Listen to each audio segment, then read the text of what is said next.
Here's the scene. A passionate Puma researcher and a digital designer from Santiago come together to tackle a conflict that's been raging for centuries. The result? A revolution and predator-human coexistence. Hey everyone, and welcome back to Rewildology. I'm your host, Brooke Mitchell, conservation biologist and adventure traveler, and I am so excited about today's episode. I'm sitting down with two remarkable people, Nicolas Lagos and Javiera de la Fuente. If you listen to our Patagonia series, you'll remember Nico as the Puma researcher from Panthera that I met in Torres del Paine. Well, he's partnered with Javi, a brilliant conservation technologist from Santiago, and together they've built a predator deterrent device called Blinka. This tailor-made device combines flashing lights, customizable sounds, and wireless connectivity to protect both livestock and predators.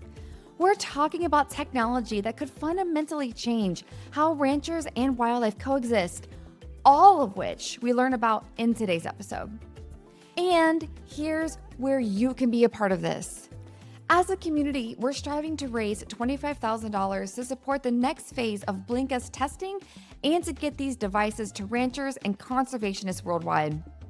You can contribute to this conservation effort at givebutter.com/Project Patagonia. Each donation tier comes with various perks and rewards because we want to give back to you for joining us on this journey. All right, everyone, let's jump into this fun and information-packed conversation with Nico and Javi. Hi, Nico and Javi. I am so excited to chat about this fantastic project, one that I am very passionate about, that I even got to sit down and speak with you, Nico, in the field about. And now I get to also chat with the technical side from Javi. So this is very, very, very exciting. But first, let's get to know both of you. So it's very possible that somebody listening to this has not heard your awesome episode, Nico, from part 2 of the Patagonia series. So for those who haven't heard that yet, or starting from the very beginning, tell us a little bit more about your backstory and how did Pumas enter your life? Okay, hello, Brooke, and thank you for the invitation. I'm super glad to have this podcast with you again. And about myself, well, my name is Nicolas Lagos. I studied natural resources in the central city of Chile, in Santiago. So all my life I lived in Santiago. Then I did a master's in Santiago, but always working in the field, in the mountains, always working with cats. And somehow I got hired by Pantera in a project that was just starting in the southern tip of the distribution of the Puma. This is Patagonia, Chilean Patagonia, very close to Torres del Paine National Park, a very famous national park worldwide. And I was selected by the Pantera Puma program to begin a project with Pumas and people here in Patagonia. So now I'm living in Puerto Natales, who is one small town very close to Torres del Paine National Park. And handling this project that is mostly about, again. And the main objective of this project is to see a way to coexist between the human activities and Puma conservation. And here the main human activities are two related with Pumas. One is tourism, because this is one place who is very well known worldwide because of Puma tourism here in Torres del Paine specifically, and also ranching, who is one of the main threats not only for Pumas, but I would say like for wildcats worldwide. And Pumas took my life. Pumas made me come here, and also made me meet Javi.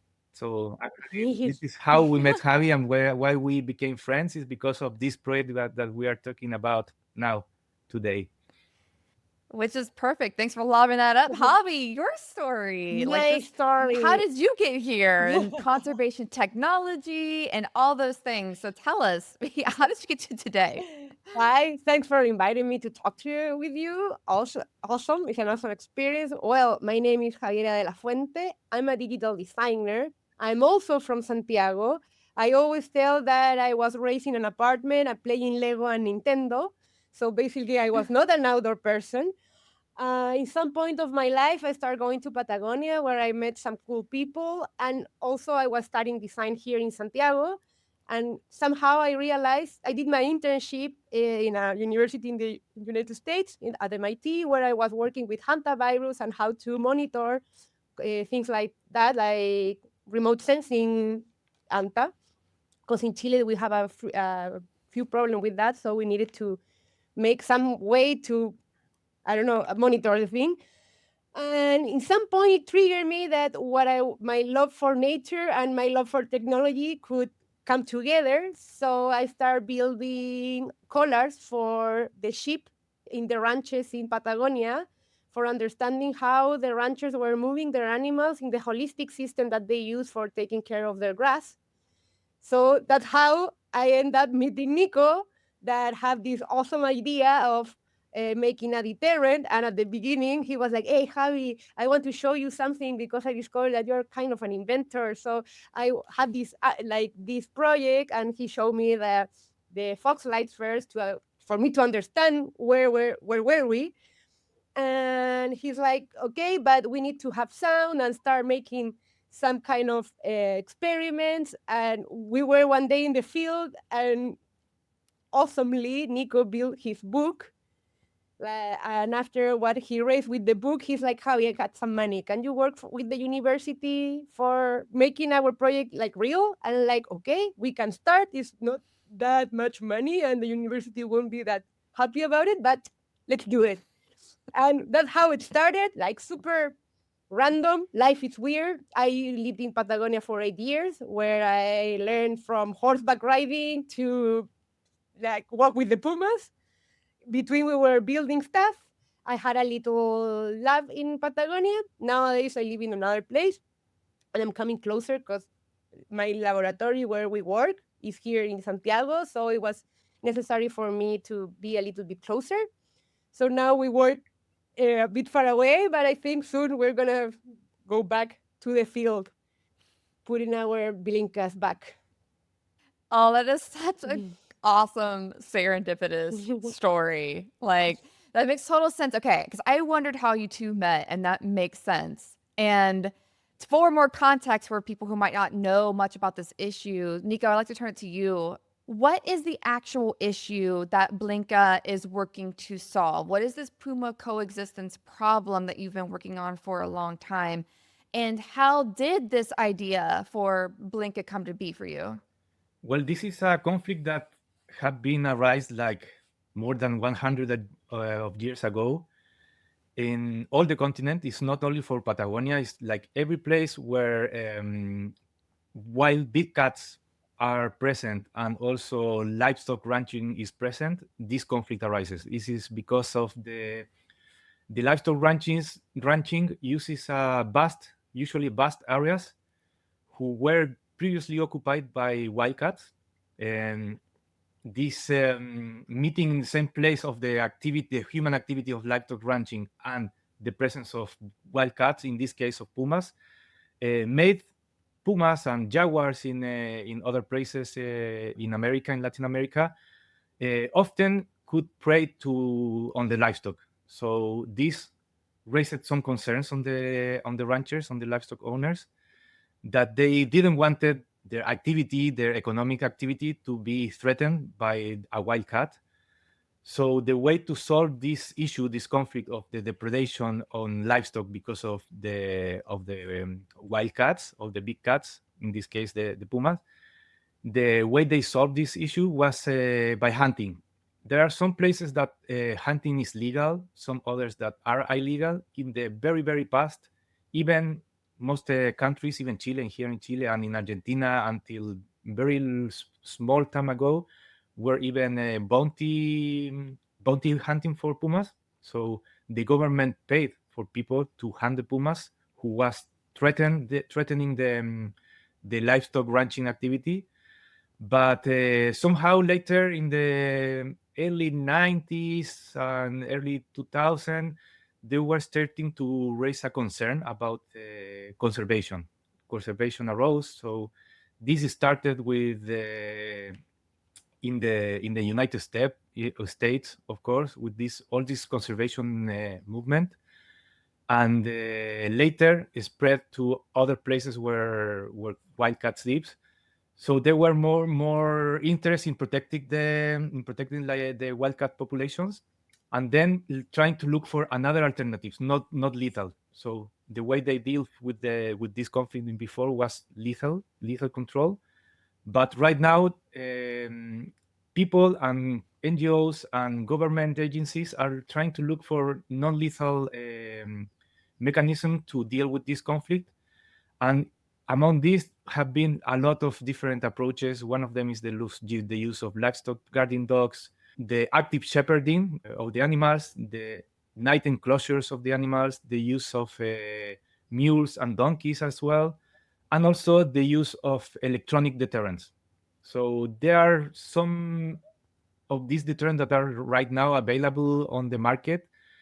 But what we wanted to make here with Javi was to make a 2.0 version of the deterrent that are already available on the market, but gathering the information from the ranchers themselves and also from researchers that work with the ranchers in finding looks for coexistence between wildcat conservation and livestock ranching.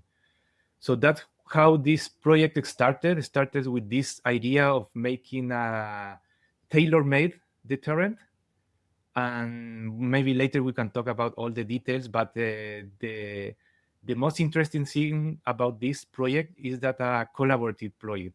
You can see our two faces, but behind us are a lot of people. Since the people who are working in the lab, the people who are working in the field, and also the people who were meeting with us, giving some ideas for this deterrent. So this is not our idea. This is a collaboration and a gathering of ideas of many people who have a lot of experience either researching this conflict or either ranching, like the ranchers itself, that who are working with this activity. Yeah, and the best, most successful projects are collaborative. Yeah. When you get that many people together who are personally invested and had their ideas put into it, yeah, it's going to be so much more successful, as we're starting to see. And as we're at this exciting precipice of getting this even further along, and how much, even from the time that you and I sat down and I first learned about the project to now, a lot of growth has happened. And I would love to turn it to you, Javi, for a little bit so we can actually understand more about what this deterrent is. Just like Nico said, deterrent 2.0. So how did you approach the design of Blinka? Like, how did you they come up with a device that not only can withstand Patagonia crazy weather, but also be usable for ranchers who, where they're first and foremost, they need to ranch. How did you approach this to create what now we see as the Blinka design? Have been a long way actually, because at the beginning I worked for a university, like an innovation laboratory. And when I first said that I wanted to build this, that it was like just a device with light and sound, everybody looked at me and, but that's so easy. Why you want to do that? But that was like 5 years ago. And I'm like, okay, if it's so easy, let's do it. It's gonna take not that much time, and it's okay. And we start building like at the laboratory the first prototypes. First we decided had to be round because our main thing was to be 360, so if the animal came from whatever place, this will trigger. Then we realized that the other problem, in some point I understood that the pumas, like, we have to, like, with the light, send a light beam of a kilometer away, and I start buying all the lights that they use for hunting to see how strong they were. And then I realized, looking in the internet, that it was not necessary that we have to point the 1 kilometer, just have to be seen from 1 kilometer. So we have to do something that was quite compact. So if it was thrown, or the animal, I don't know, the cows like to scratch like their body in the deterrent, so they have to not get destroyed with that. Not just the weather, we have like a lot of issues that we not even thought about it. So we start 3D printing devices and taking it to the field and see what happened, putting camera traps, seeing, okay, yeah, this one got there is water inside, so we need that. We have a problem here. Oh, this one, the battery lasts 1 day, doesn't work. Okay, what is going on? Which are the sounds? Like nowadays, we are making tests of which sounds use more energy, which lights use more energy, make a combination so we have enough energy for them to, with a solar panel, to recharge in the day and then work at night. How long like every light or every sound have to be, like what time have to be on. So have been a long way to understand really how, like, we are dealing with animals that get used to light and sound quite easily. So which sound, which light. So it have been like like any innovation project is like that, like prototyping, putting in the field, coming back, okay, let's fix, okay, yeah, this work, no, this doesn't work, yeah, we change the shape because now we're using three lights for having a 360 um like you could see the lights from all around, and we're using less battery. And then we realized that every device in the world had battery issues. In the beginning we thought it was us, like what we're doing wrong, that batteries we're having a problem. So have been like that, like actually like a proper invention, like with all the steps of an innovation project in a context that is in the wild with animals. So it's quite fun to do it like that. Even to How see. many, Hmm? like how many prototypes then do you think that you've gone through so far? I'm just curious now. Like 15. Wow. Yeah, but some of them went to the field and some others remained in the lab. So there's a lot of work behind that. So that's why what Javi tells is that some persons should can think that is easy, like putting a speaker and a lantern, battery, that's it, easy. But no, there's a lot of work behind. Is the programming of the whole system, the battery issues, the weatherproof, because this will need to be on the weather outside, so will need to be waterproof, need to resist high temperatures, low temperatures, fog. Yeah, we don't know what would happen in like in places like in Amazon, where there are like ants that can enter inside and maybe bite the wires. So there's a lot of things to think about that us as conservationists, as people like from the areas of science, of biology, we don't never think. We think, okay, we know want this device and will be easy. We can make it down like in a year. But once you know the work of the other side of the technology part, you know that that is a lot of work in the lab itself. So like a lot of testing, a lot of people, and a lot of heads thinking about it, a lot of mistakes, because you need to make the mistakes to figure out that what you need to change. So this has been a very very long project, but it's super good that we kind of succeeded like moving forward, because I know that this is not the first time that someone want to build a deterrent like tailor made, but mostly all the projects that I know that tried to do this in the past, they fell out and when they found the first barrier. So they found an issue, let's say, with the battery or an issue with the weatherproofness, and they didn't have more funding to continue with the project, and they drop it. So the good thing is that we are stubborn, both myself and Javi, and we want to continue. We believe in the project, and we convinced both Pantera from my side and the university from Javi's side. We convinced them that this is a super interesting, good project that will help people, will help Pumas, and also the people is waiting for this. And since we like put this, once we put this project like in the world, like we spread, we make it more visible.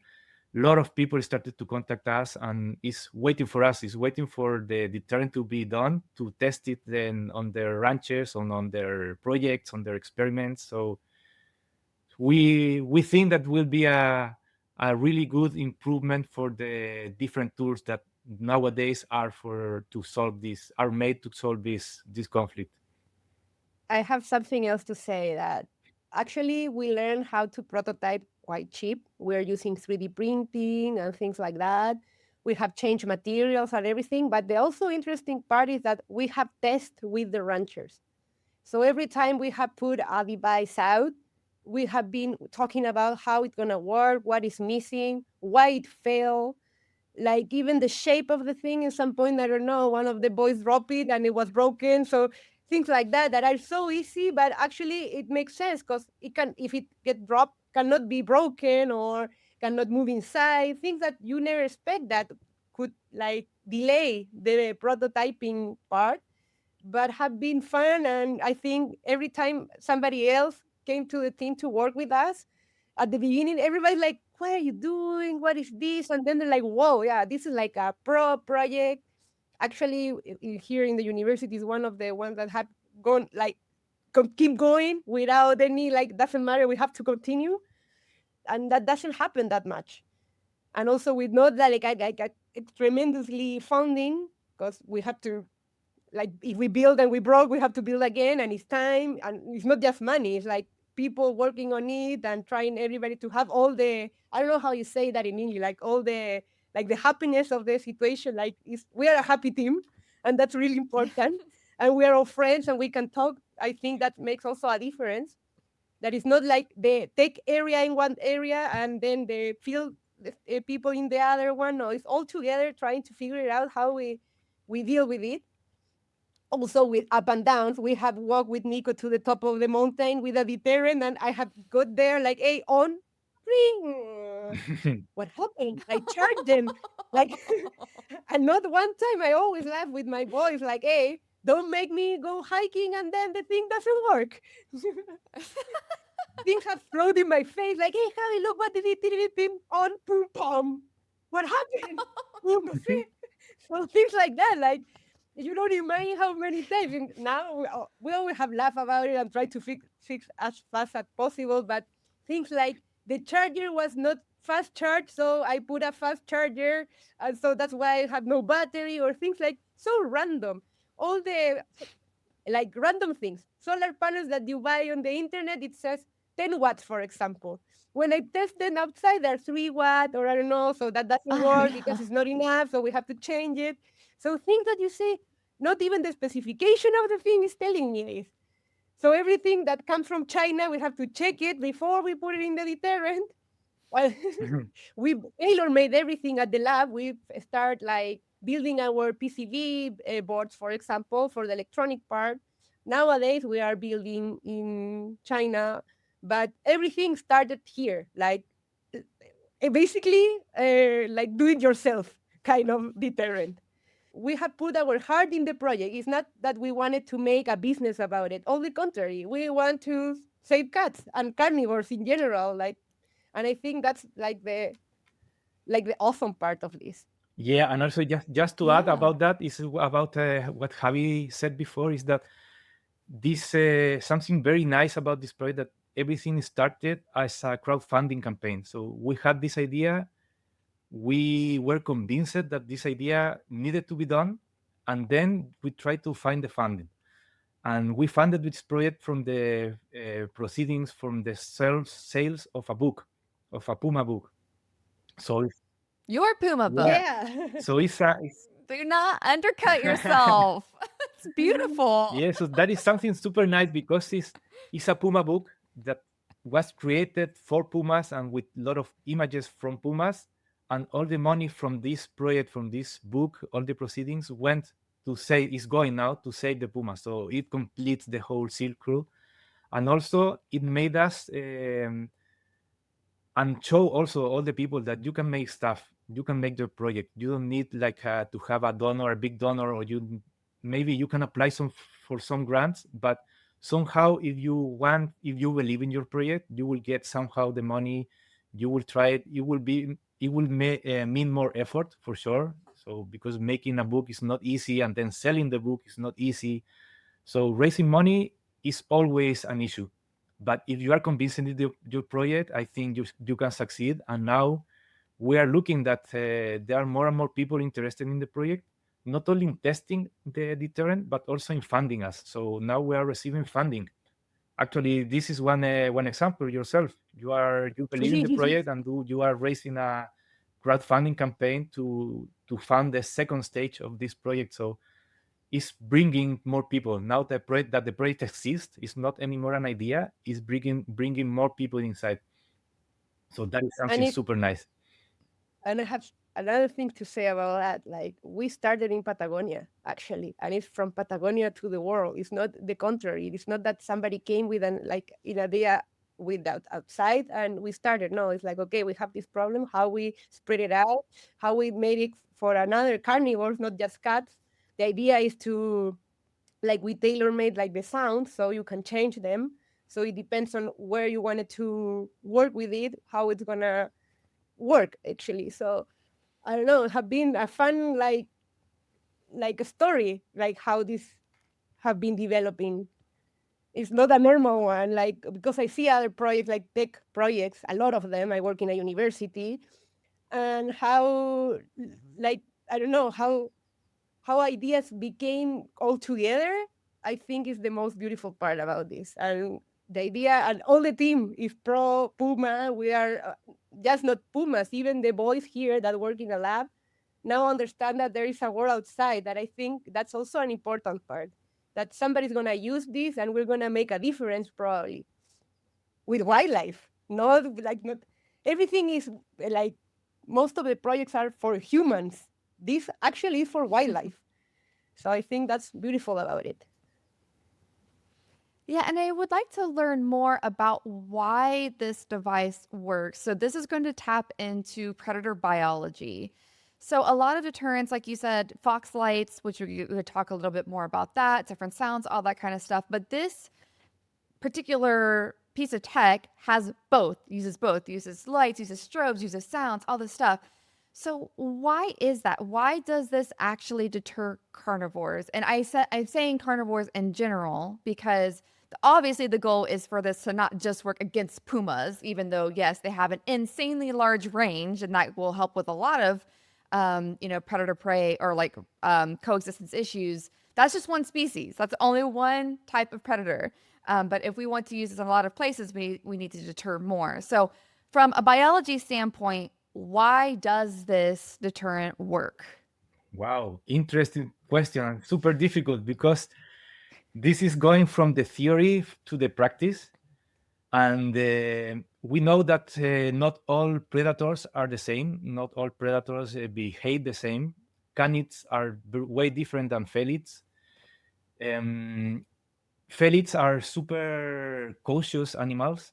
So all these deterrents works in a way that they kind of show human presence or try to show human presence on the field by sounds, by light, or others. And when the cat or the foxes or even the bears, we want to test this with bears as well. That'll be really uh interesting. So when they see the light or when they hear the sound, they immediately think that there are people around. So they always try to avoid people. They try to avoid the conflict. So that is what is in theory. But the second stage of this project that will hopefully start at the end of this year will be like to actually test this deterrent if it deters the animals or not. We know that there are some other commercial deterrent like the Foxlight or Night Guard or Predator Guard that are working well with some species, with some other doesn't work pretty well. So that's why we want to test this deterrent in different environments first to see if the weatherproofness of the deterrent is working properly. But also we want to see if the deterrent is working properly in deterring the different predators, the different carnivores. So we know we are not expecting that this will work with any carnivore species in the whole world, but we want to see which are the ones who are more susceptible to this deterrent. If not, if there are others that are they don't care about the deterrent, maybe we can make later more a couple of improvements to this deterrent just to make it more widely for to be used in under different situations. But yeah, it's a question that we also have. We will need to answer during the next year. But I can tell you that usually the canids are more difficult to handle than cats. So for cats are way more cautious than canids. I don't know bears. I have never worked with bears. We don't have bears here in Chile. But yeah, we need to learn about people who work with these animals. That's why we are building now a network of researchers and ranchers who are working and trying to deal with this conflict in different places of the world. And later on, let's say if the deterrent doesn't work with bears, it's okay, completely fine. So we will know if someone approached to us and says, "Hey, I have this trouble in this project with a bear." We will be able to tell them, okay, but we have tried this and it's not working well with bears or with any other animals. So that's why we need to know. We need to measure that. So this is part of the second stage of the project to take it out to the world and be tested by real people doing real stuff in real life. And you've hinted at it several times now, and I would like to bring it more to the forefront, and that is the human element. The people who actually need to put this on the land to deter these carnivores, and that's the ranchers, that is the local communities. How are they receiving working with them? How, like, did you approach them like, hey, like we had this idea, or did a rancher approach you? I know that you were deep into the Puma coexistence work here in Patagonia, Nico. So what was a rancher's initial thoughts when you're like, hey, I want to develop essentially, like you said, Deterrent 2.0 to help with coexistence on your land? How did they take that? Were some people against it, or were like, absolutely, please, we can be partners on this? Yeah, I would love to hear how the cultural side of this went for you too. I want to start in that, saying that me and Nico came from the city, and that's a huge thing. Like, we have to start like, hey, we have this idea, and everybody thought that we were crazy. No, Nico, because we like they thought we didn't experience like the field, because we were both born in Santiago. That is a huge city. If I show you outside, you see, whoa. It's like we grow in New York, but we wanted to work, I don't know, in Canada, in British Columbia, like something super weird. So I think with that, we had an issue at the beginning, but now they believe us. What is your point? Yeah, I think that also working on a field that is not is related to your field, but is something completely different. Like working in livestock ranching is not something that we were used to do. We worked with ranchers before, but knowing all the management and the production and the real stuff on the field is completely out of our knowledge. So the first recipe for this is like being humble. It's like you know that they know more than you, and that's how this project started. We didn't want it to came with this idea who came from our minds and from the lab, and to test them with the ranchers. But this idea was created with the ranchers themselves. So that is something super important. Not the same ranchers that we are working with right now, because we cannot work with every rancher in the world, of course.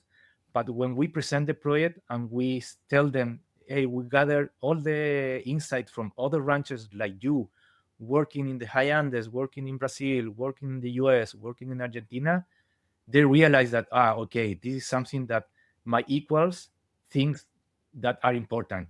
And when they are asking about the details of the deterrent, they recognize that, because it's something. There are some stuff that are like kind of worldwide, that about, like, I don't know, sounds. Let's say sounds can repel the animals. It's okay. Which kind of sound? The gunshot, the alarm, the screams.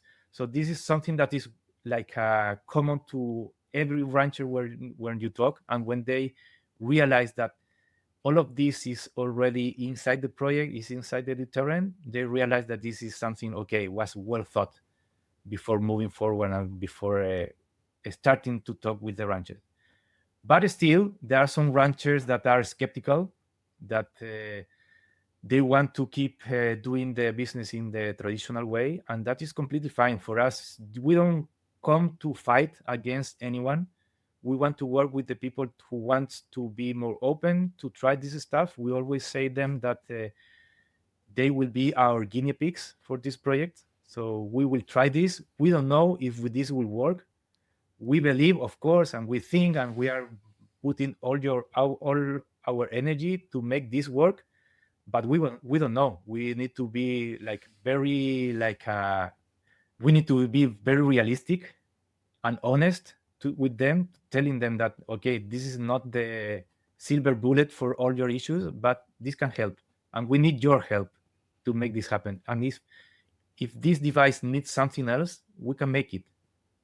I mean, the team can make it in the lab, Yeah, not we. But yeah, there is a way.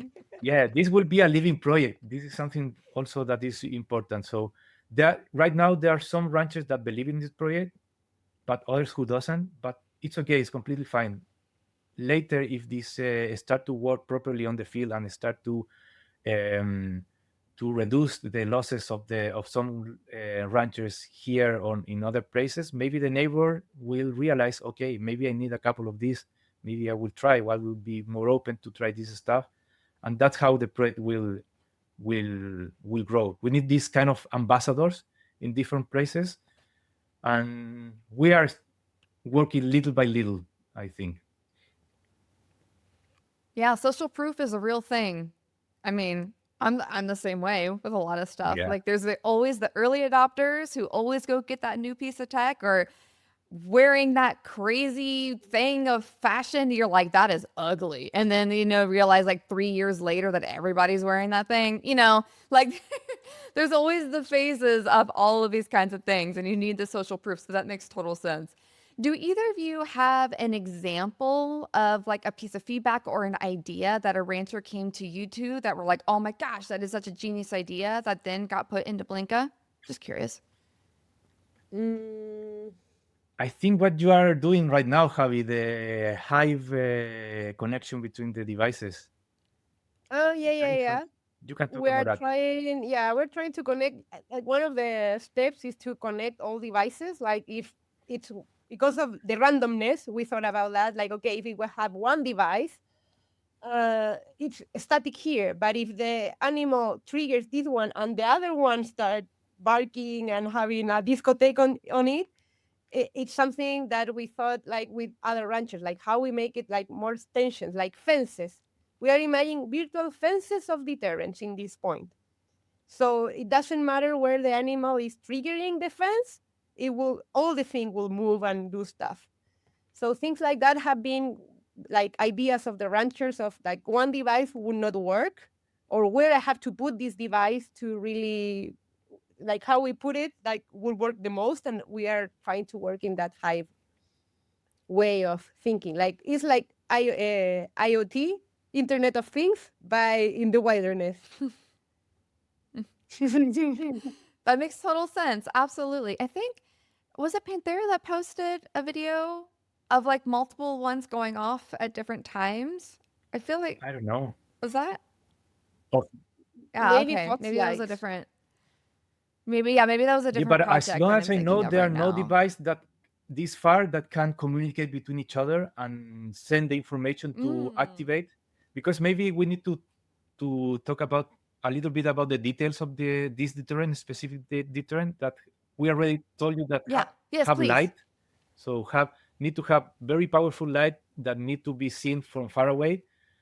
We put a limit, the lower limit of 1 kilometer away. So at least need to be seen from 1 kilometer by human side. Of course, we don't know if the cats or the dogs or the foxes or any other animal can see it, but at least us as humans can see the light from 1 kilometer away. And also having a speaker with sounds, different kind of sounds. So with this far, we have a set of 5 different sounds between the gunshot, human screaming, the alarms, the dogs barking. So, and we'll have the chance to put your own sound. So if a rancher want to put, I don't know, heavy metal music on it, it's completely fine. You can put your favorite music on it. Sleep token. Anything.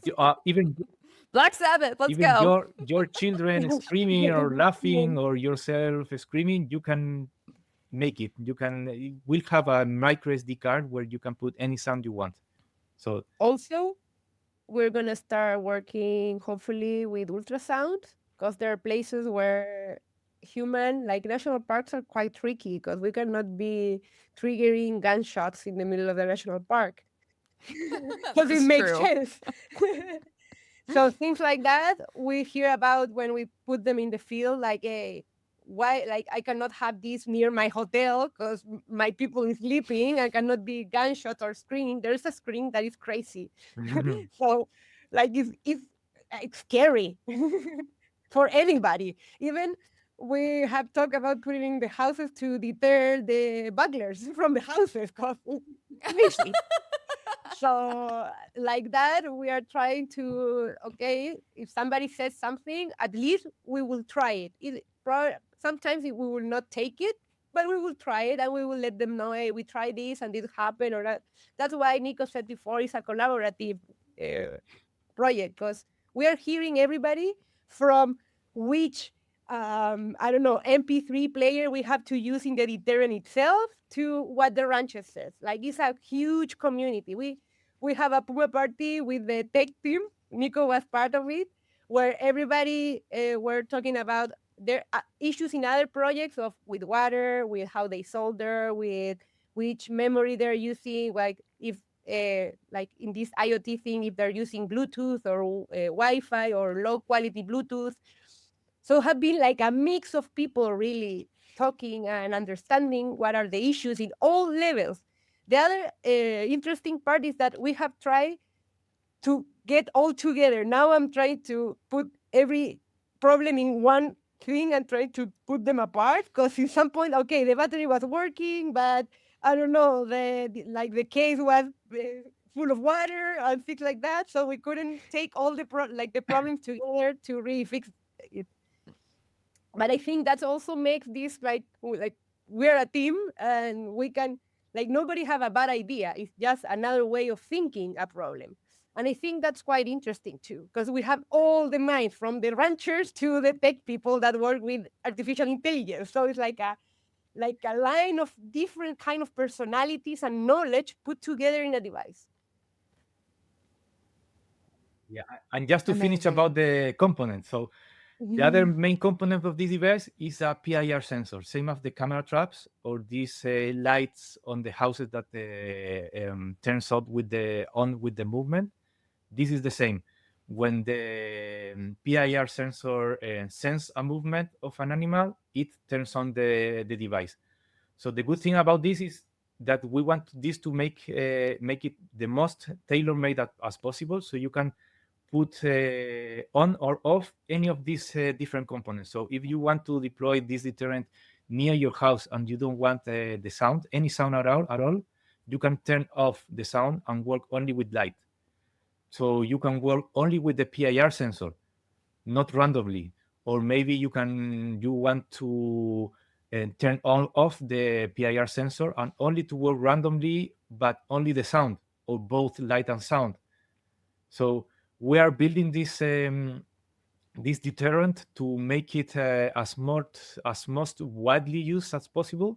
So not to have this problem that if one person want to put it in one place that doesn't need a sound because I don't know, it's close to people and people want to sleep, will not work it. No, we have the solution for that. You can just turn off the sound. So that is something super important. Apart on the other stuff we already talked about the solar panel, the PCR plate, the batteries, the design itself is an issue. It's a thing. It's a thing about thinking about how to put all the components in one place in a thing that need to be out on the field forever. So that is the thing. This will not work inside.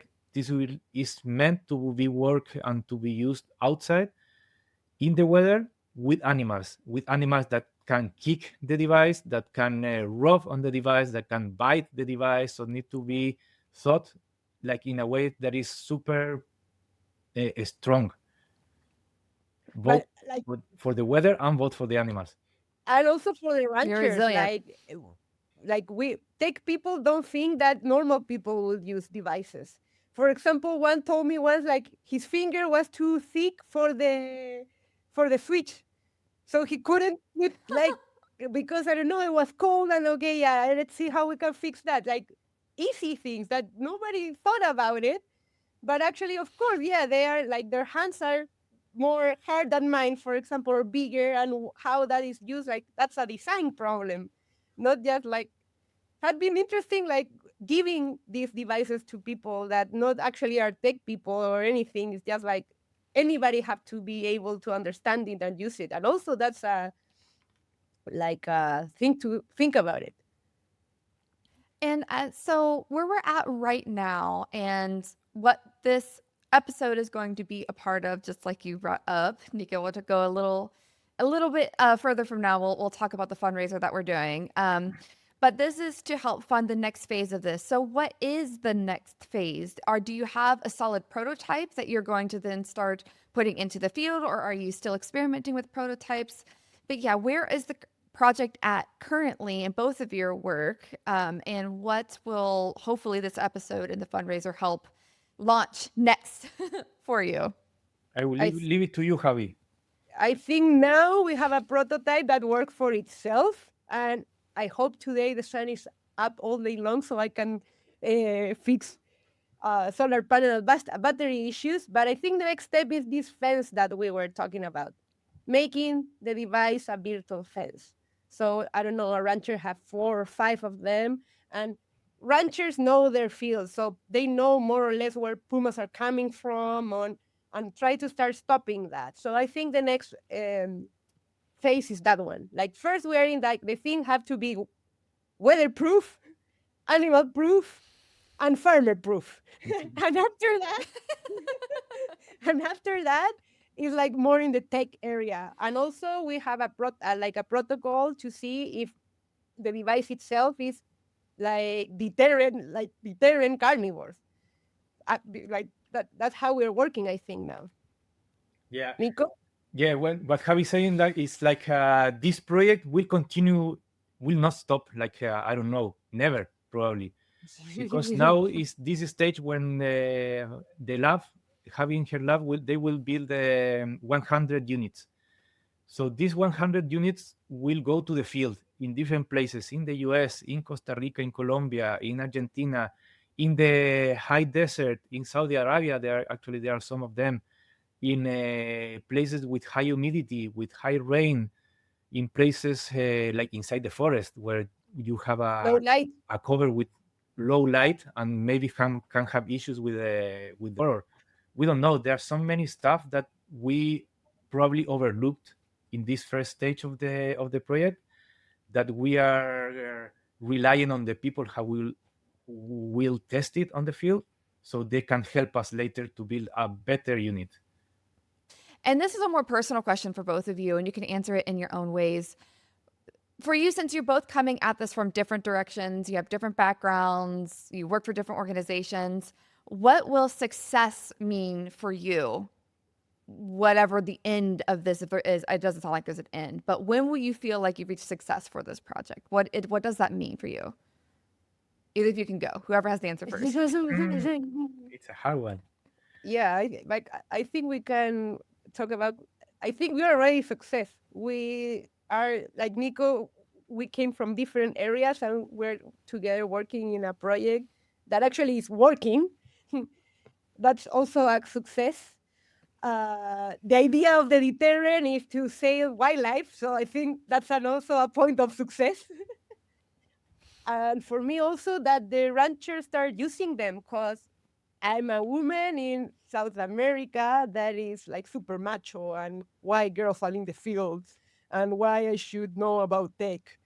And nowadays that is changing, and I think it's also a success that we came from the city and actually they're believing in our things. So for me, all those areas maybe we will not have a success like, I want to get to this point. I think success have to be seen as small steps that we have.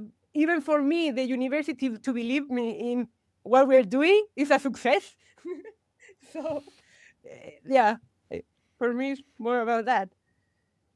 Yeah, and from my point of view, I think I can go for the very root of this project. It's like changing people's perception again for Pumas on Pumas, because this project started because there is a bad perception of ranchers on Pumas on any other carnivore. So if we can change that in some way, if this project can change the way they think about the animals that are surrounding the ranch, if we can make any change on that, I think I can call this project a success.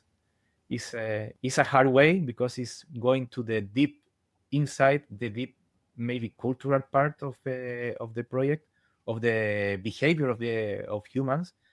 But this is how about this project. This project is about building coexistence, how ranching can coexist with pumas around, how the ranchers can be maybe not happy, but okay with pumas going around the ranch and patrolling around the ranch, but the pumas or other cats not messing with the livestock. So if this deterrent can make this, can make the felids, the cats, to be around the animals, or maybe killing one sheep every long time that is maybe affordable for the ranch and is tolerable for the rancher, for me it's a success. Yeah, that is so cool. I mean, I love everything about this project. When I learned about it from you, Nico, when I Mhm. came, I was like, oh my gosh, this is the project. I mean, also, I'm very biased towards cats, so there's that too. Of all the project I could have supported, I was like, I want to support this one, but that's my personal bias. But also too, it's long lasting. Coexistence is such a big topic, and if we can help both people and wildlife live together, then that's like a really big noble thing that all of us can strive for in this field.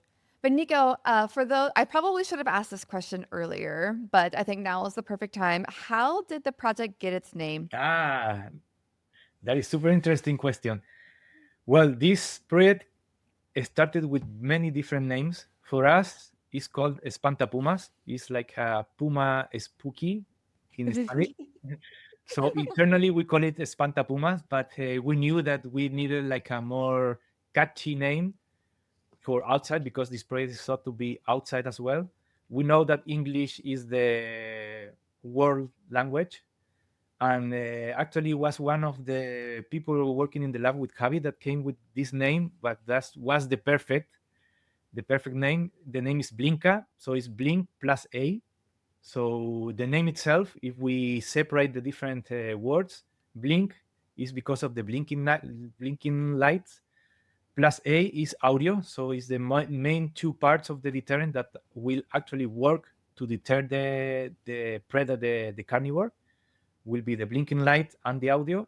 But also there's a very well-known cat here in Torres del Paine. As you know, here Torres del Paine is one of the number one places. It is the number one place where photographers, documentalists, and people who love cats come here to see and photograph and see the cats.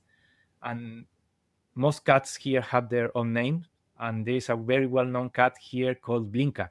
So this name was also to honor this cat, and also to honor what Javi already said, that this device was created here in Patagonia. So the name is about the deterrent itself, but the name brings also here to the beginning, very beginning of the project, who is Patagonia and is Patagonian Pumas. The people in Patagonia knows that Blinka is called Blinka because of the Puma. So that's kind Yeah. of nice. And why Blinka is named Will Blinka, Blinka the Puma, is because she have only one eye. She lost her eye in a very early of her life, and she thrived. So she's an Pro emblem. Puma. It's an emblem of the Puma here, because it shows the resilience of the Puma here, living only with one eye until adulthood, raising kittens, several different litters. So it's a really resilient Puma, and we are really honored to have her on this device. So it's a super powerful female Puma in this region. I love it. I love it, love it, love it. I love everything about this project. It is phenomenal. Awesome. Well, those are all of my questions about this. So I would love to turn it to you, both of you, and again, whoever wants to go first. If you have any last closing comments or thoughts or ask that you have of the audience, like now's the time. Go for it. Mine is that you have an idea, you have to keep on reaching your dreams. This mainly was Nico's dream, and I got attached to his dream, and now it's mine too. So when you're like powerful in your ideas and how you see life, keep going. You never know what can happen. Yeah, and also what I learned about this project is that you are not alone, because we work in conservation and we have been partnering with biologists, with zoologists, with ecologists for my whole career.